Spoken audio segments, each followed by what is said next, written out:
This right here is the Electro-Harmonix Attack Decay Tape Reverse Simulator. This guitar pedal is pretty insane and it has a whole lot of features packed inside of it. The majority of the pedals that I own currently are pretty basic, all things considered, but this pedal has different sub-menus where you can press different combinations of buttons to activate hidden features, and there's basically an endless range of different tones and weird sounds that you can get out of this pedal. I spent like 2.5 hours just playing around with this thing, reading the 24-page manual for it, creating a massive list of notes on how to use it, really just trying to fully master this pedal so that I can get the most use out of it and teach you guys how to get the most use out of it as well. Alright, so first and foremost, what even is this pedal and what exactly does it do? At its core, this pedal is basically a volume automation pedal. It controls the attack and decay. Attack in this scenario refers to how long it takes from your signal to get to no volume to its maximum volume or amplitude. And decay is essentially the exact opposite. How long it takes the signal to go from up here to down to no volume. So there's obviously a bunch of knobs on here. This is just overall master volume. This is a blend knob, so you can take all of the effects and mix it with the dry signal of your guitar. Then obviously attack and decay. And the other major function that's built into this pedal is an entire fuzz circuit. So even if you don't care about the whole attack decay thing at all, you can just use this pedal as a fuzz pedal. These three knobs right here control the fuzz settings. The harmonics is basically the gain and sustain of the fuzz. Tone is tone, and then this is overall volume. This button makes the effect polyphonic, which we'll get into in a minute. This sensitivity knob allows you to set the threshold at which the effect actually starts happening. And then there's actually 3 preset slots that you can save your own presets to as well, which is super cool. An overall bypass switch, and then this is a bypass switch for the fuzz. A lot of these things also have secondary functions as well, but we'll get into that later. We'll start off with just some of the basic sounds and then move into the more advanced stuff later. A really good thing to know is that to deactivate the attack and decay, the attack needs to be all the way down and the decay all the way up. That disables the attack and decay circuit, and you just have clean tone.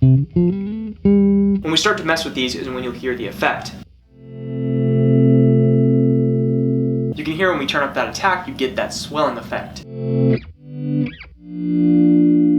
To figure out how to adjust your sensitivity, basically if the effect isn't triggering enough, then you want to turn the sensitivity up, but if it's triggering too much, turn the sensitivity down. So if I have it right here, for example, you get this weird, cool, stuttery kind of effect, which might be what you're going for, but that's basically happening because the threshold is too high, so basically any sound is triggering the envelope. So for me, right around here is a good sweet spot. Depending on what you're playing, what guitar you're using, and a bunch of other factors, you're probably going to have to adjust that sensitivity setting. So now let's mess with the decay a little bit as well. If we turn the decay really low, you can hear that our notes become really short and staccato, and we can exaggerate that effect even more by bringing the attack down and the decay even more down. You can hear we start to get some really weird kind of plucky, almost percussive sounds out of it. A pretty cool thing you can do is turn the sensitivity all the way up, have the decay pretty low and the attack pretty low, and then make sure you strum pretty hard and you'll get this weird kind of glitchy dropout sound.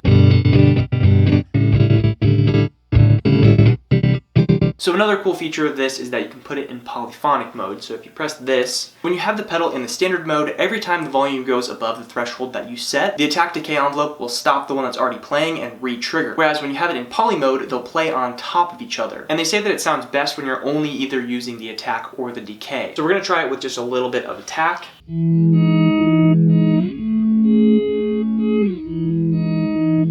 But let's try using the attack and the decay both at the same time. You can hear when we do that, we start to get a little bit of some weird artifacts in there. Let's take this even a step further and just bring these both down. So we can also use that to get it to the point where it's like almost all artifacts, which is kind of a cool sound. It could be used for certain applications. But the really cool magical thing about this is turning the sensitivity all the way up.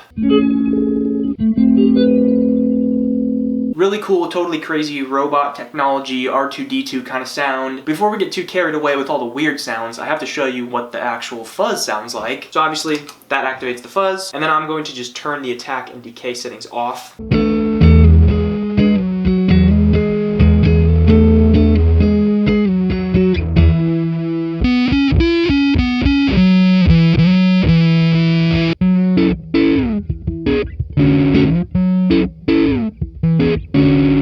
So yeah, overall, just a really nice sounding fuzz. It has a lot of the same characteristics as a big muff, and that can be paired with any sound that you find in the attack and decay module as well. So in my opinion, the coolest thing that this pedal can do is the continuous envelope mode or the tremolo mode. To activate continuous mode, you have to press bypass and then the harmonics button.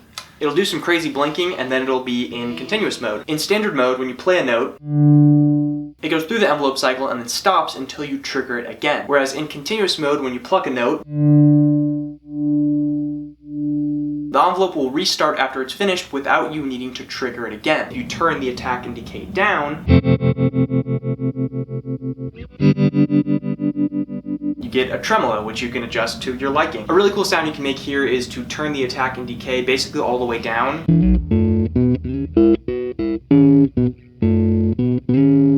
And you essentially get a ring mod sound. This opens up the possibility to make a ton of crazy sounds, but you can also do it in the poly mode. It's the same procedure, you just need to have poly engaged, then bypass, hit the harmonics, and then it'll be active.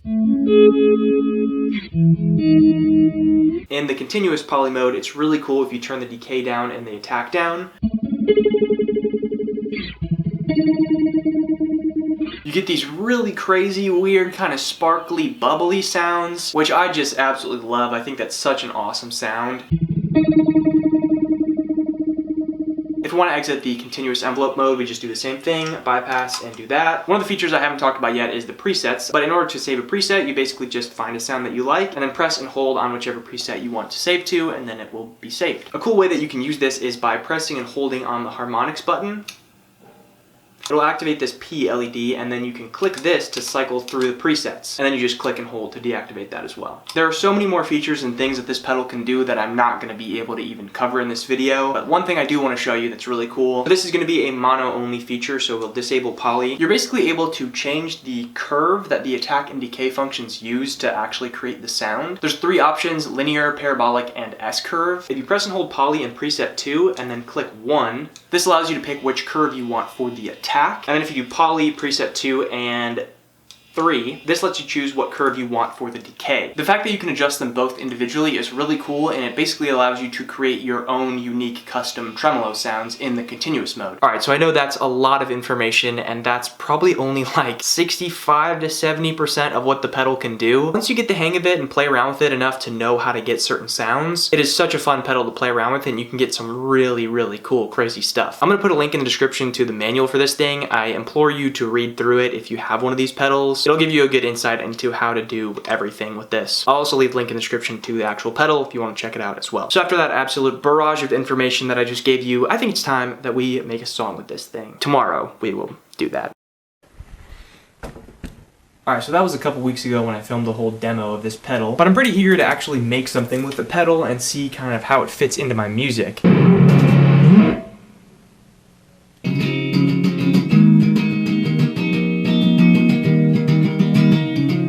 Oh, that's really cool, actually. Let's just start with a clean tone, honestly.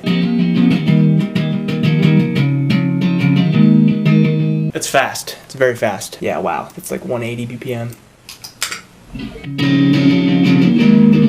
Yeah, I like that. Little DS1 always sounds good.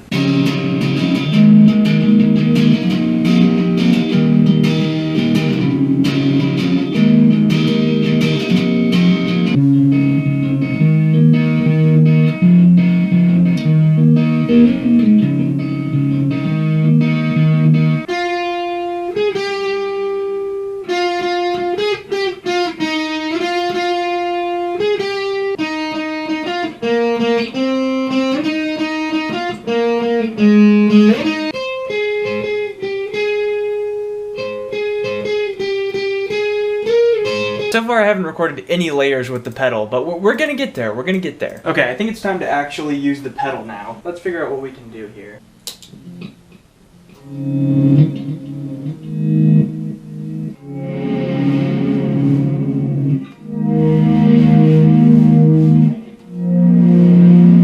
Alright, let's try to get weird now.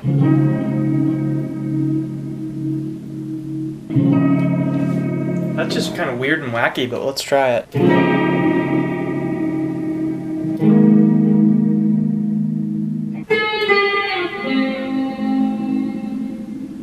Oh, that's a cool, very cool tone. It's getting hot and sweaty in here, but for right now, I am done with guitar. What I want to try to do now is record drums. I know it's gonna be a little bit of a challenge because this is a very fast song, but let's see if I got it in me. Let's see if I can do it. Oh, that's gonna be tough to do. Whew.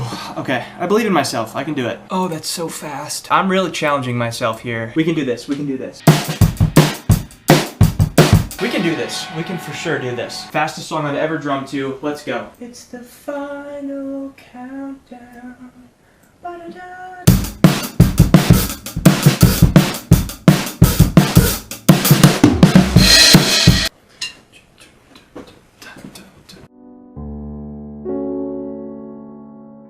Okay, this is getting intense.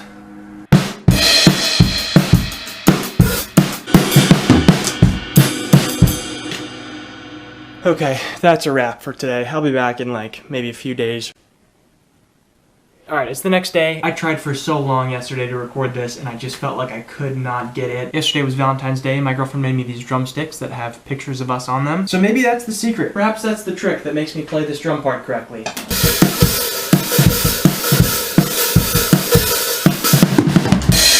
That wasn't it, but it was close.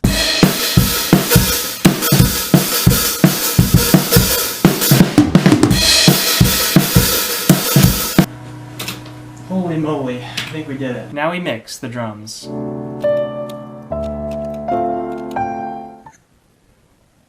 Okay, so I just ate dinner. That was pretty cool and fun. I don't know if you can see me right now, but now I think the final step of the process here is we gotta put some bass on this track.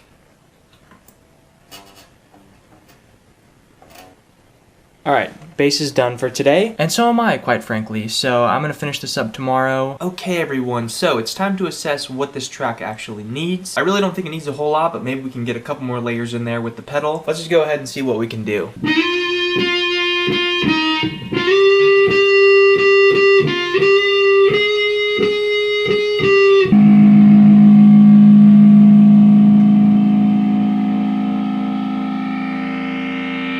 Oh, it wasn't recording, cool. I did all of that for it to not record. Alright ladies and gents, so that is pretty much going to do it for me in this video here today. My final thoughts on this pedal, it's pretty cool. Although I would not recommend it to everybody, I would say it's really good for anybody who wants to add some weird, wacky sounds to your arsenal. And if you like the kind of effects where you can just get really textural and you can add weird, crazy layers to your songs, then this pedal is probably the right one for you. But I'm excited to just keep messing around with it and seeing what new, crazy tones I can come up with. Either way, I really hope you guys enjoyed this video, and I thank you all for watching, and I will catch you all in the next video.